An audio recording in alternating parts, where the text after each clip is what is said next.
ലോക്സഭാ തെരഞ്ഞെടുപ്പിന് ശേഷം മഹാരാഷ്ട്ര രാഷ്ട്രീയത്തിൽ ചില മാറ്റങ്ങളുടെ കാറ്റ് വീശുന്നുണ്ട്. മഹാവികാസ് അഘാഡിയിലേക്ക് ബി.ജെ.പിയിൽ നിന്നും നേതാക്കൾ ചേക്കേറുന്ന കാഴ്ചയാണ് കഴിഞ്ഞ കുറച്ച് ദിവസങ്ങളായി കാണുന്നത്. കഴിഞ്ഞ ദിവസങ്ങളിൽ ബി.ജെ.പിയുടെ 3 നേതാക്കൾ ബി.ജെ.പിയിൽ നിന്നും വിട്ട് ഇന്ത്യ മുന്നണിയിലെ ഭാഗമായി കഴിഞ്ഞു.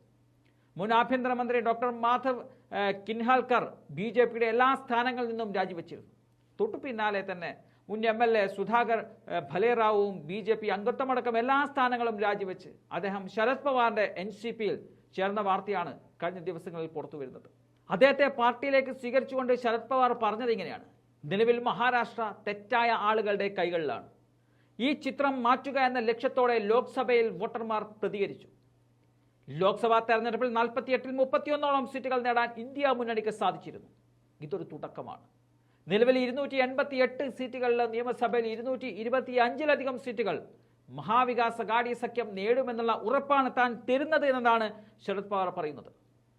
കഴിഞ്ഞ ദിവസം നടന്ന MLC തെരഞ്ഞെടുപ്പിൽ NDA സഖ്യത്തിന് തങ്ങളുടെ സ്ഥാനാർത്ഥികളെ വിജയിപ്പിച്ചെടുക്കാൻ സാധിച്ചിരുന്നുവെങ്കിലും അത് MLA-മാരുടെ നിലവിലെ അംഗബലം കൊണ്ടാണ്. എന്നിരുന്നാലും ചില വോട്ടുകൾ തങ്ങളുടെ പക്ഷത്തു നിന്നും പോയതായും ശരത് പവാർ സംശയിക്കുന്നുണ്ട്. പക്ഷേ അതൊന്നും വരാനിരിക്കുന്ന തെരഞ്ഞെടുപ്പിനെ ബാധിക്കില്ല എന്നുള്ള ആത്മവിശ്വാസമാണ് അദ്ദേഹം പ്രകടമാക്കുന്നത്. സഖ്യത്തിൽ തന്നെ മത്സരിക്കുമെന്നും അദ്ദേഹം പറയുന്നുണ്ട്. മാത്രമല്ല, സുധാകർ ഭലേറാവുവിന് പുറകെ മറ്റു നേതാക്കളും ഇന്ത്യ സഖ്യത്തിലേക്ക് വരുന്നുണ്ട് എന്നും ശരത് പവാർ സൂചിപ്പിക്കുന്നുണ്ട്. ലോക്സഭാ തെരഞ്ഞെടുപ്പിൽ മോദിയെ തോൽപ്പിച്ച ജനങ്ങൾ നിയമസഭാ തെരഞ്ഞെടുപ്പിലും തങ്ങൾക്കൊപ്പം നിൽക്കുമെന്നുള്ള പ്രതീക്ഷയാണ് ശരത് പവാർ ഇപ്പോൾ പങ്കുവെക്കുന്നത്.